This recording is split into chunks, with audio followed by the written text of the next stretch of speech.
Hey everybody, how's it going? It is Matt and it is Maniac Monday already. Holy crap, these days are just starting to blend together one after another, I tell you what. Before I roll on to anything, I want to wish each and every one of you a great morning, evening, dawn, day, or dusk, all that lovely stuff, because life really is too short as is. Please do like, share, and subscribe. I love seeing each and every one of you every Monday through Friday, Saturday, Sunday. I don't know. I've been doing like 6-7 days a week lately just to get caught back up because I have so many movies to review for you guys. And I got more on the way, so I'm a busy bee. This next whole month is going to be rocking and rolling for me. So do check in on everything whenever you get a chance to. And then also one last thing, check out the information in the description box. I like to give you a bigger bite of every film that I cover, which today I gave you a not really a brief synopsis of everything because there's 10 shorts on this one. But I gave you, I broke it down to the names of each short and who made them and kind of basically whatever information that Patrick had on it. I directly took off of his website because you guys all know that I am not a writer. I am a talker. Thank you. And I also put in your starring cast and your directors, your runtime of the cut I am watching, along with an MPAA rating if there is one that exists. Some trivia if I find anything worthwhile of mentioning, and then of course a link for either a trailer or a scene from the movie itself. And then today I also, since it's an independent film as well, on my lower budget independent films, I always like to put a link for a purchase as well. So that is in there for you guys. So do check that out. Patrick's got all types of goodies there for sale. Carnival of Gore, Cat Call is really good. I really want to get that. He's got just other shorts and then other films from other filmmakers as well. So he's got a nice little selection of stuff in there for sale. So definitely check it out. And today's movie is none other than the 3D Carnage Shorts collection. As he stated on it is 3D animation made in a blender, which is a very good way to describe it because it is very off the wall, very bizarre, very different. Kind of reminded me of a Where the Dead Go to Die or Where Blackbirds Fly, I think is what that one's called.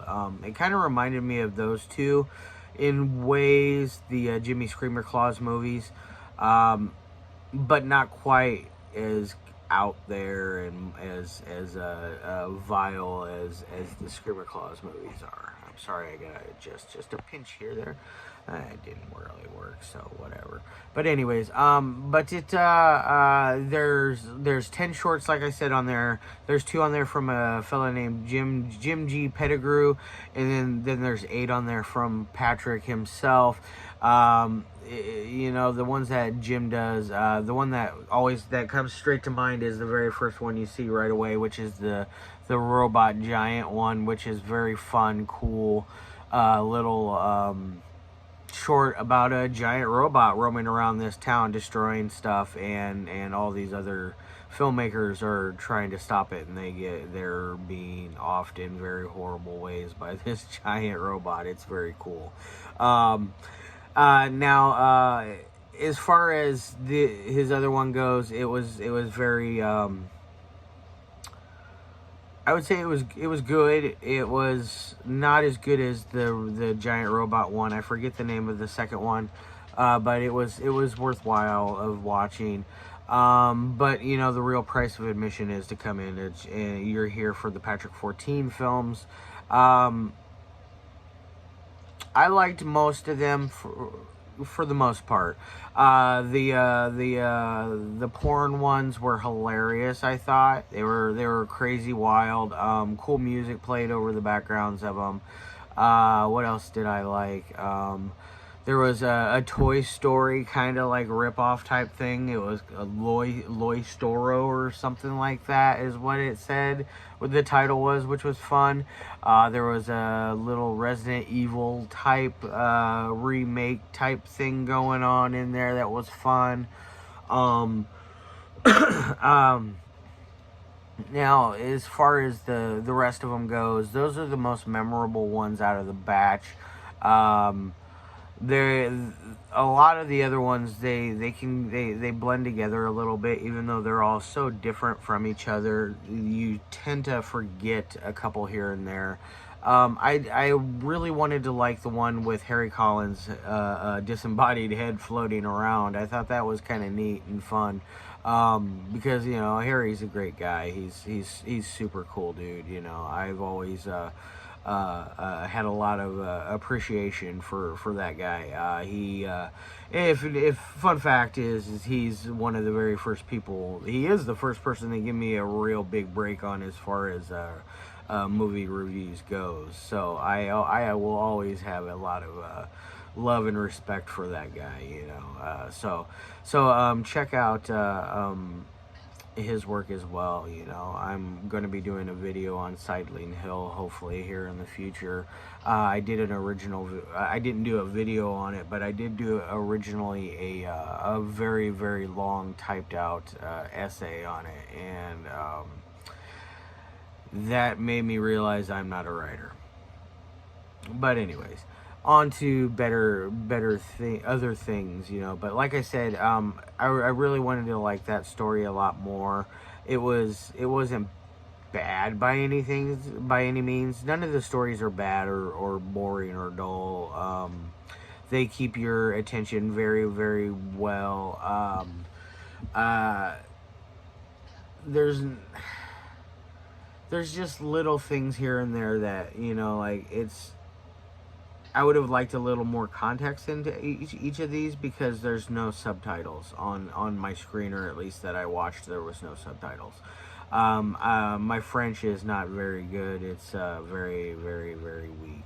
So yeah, I was lost on all of them. So when it came to dialogue, I was lost. But there was enough action going on to really kind of overlook that in ways. You don't have to worry about any kind of things like acting or editing or jump cuts or anything of that nature with this, because they're all animated. I'm trying to think anything else that, as far as a technical ability, the stories, they're obviously so different, but they work well together because they're so different and they're off the wall. And I feel like they fit this collection very, very well. Not just because they're 3D, but the fact that they're all very, very strange and not your normal kind of animated film that you would watch. It's very art house feeling, which is cool. I haven't covered a good art house film in a while, so it's kind of nice to dip my toes back into that a little bit. I'm not like one that constantly will watch a art house flick, but I will. I like them, every now and again. Something with I prefer a good slow burn art house flick, but this is far from that. There's nothing slow burn or anything of that nature to this. Most of the shorts run less than 10 minutes. The longest one I think is like 15 minutes, and that is, I think, was the Resident Evil remake. It was fun, the cool. I like the Resident Evil remake one. I thought that was really neat and clever with what he did with that one. Now, as far as any kind of bad things I would have to say, I've already said it. The only thing that my only real gripe, like I said, was the no subtitles. I would like to own this. I just would like to know if it has subs or not, and if it's what region it is. So yeah, I'll have to contact Patrick on that, and hopefully it has that. Anyways, now as far as any kind of ratings would go on this one, on a 1 through 5 scale, I'm going to probably give this thing a 3 out of 5.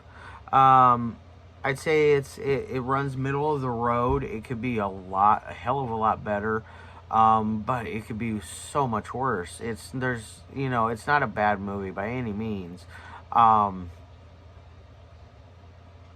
I think that some of it does get a little lost in translation, obviously, because without the subtitles, and I'm sure there's certain little inside Canadian jokes that are said and done in this that I obviously wouldn't understand because I'm not from Canada, but that's neither here nor there.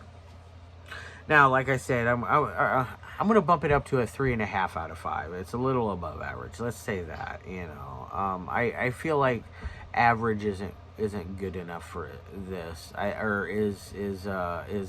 Isn't right. I think it's a little better than average. So I take that back. That three. I want to put it at a 3.5. So. Hop over onto the Goriest Productions website. I put the link down below. Like I said, there's all types of other stuff in there. Definitely, if you pick up anything, get Cat Call. It is really, really cool. He's got a really neat Blu-ray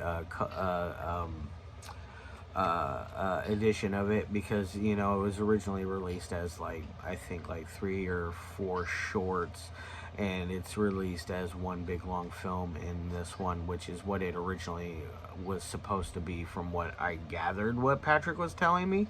I could be wrong, maybe I mistook it. Hey guys, no fighting. Sorry, cat fight in the background. What am I gonna do with these cats? Anyways, all right.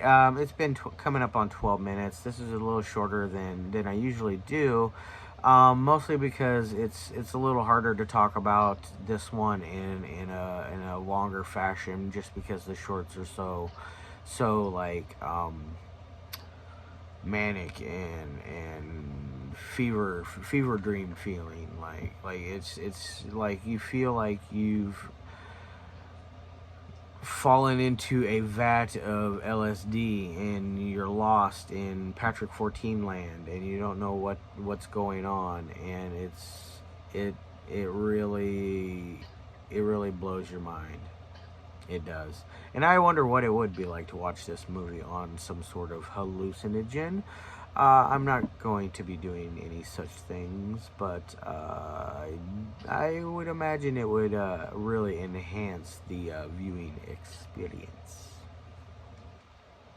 Alright guys, I love your faces and always. Peace.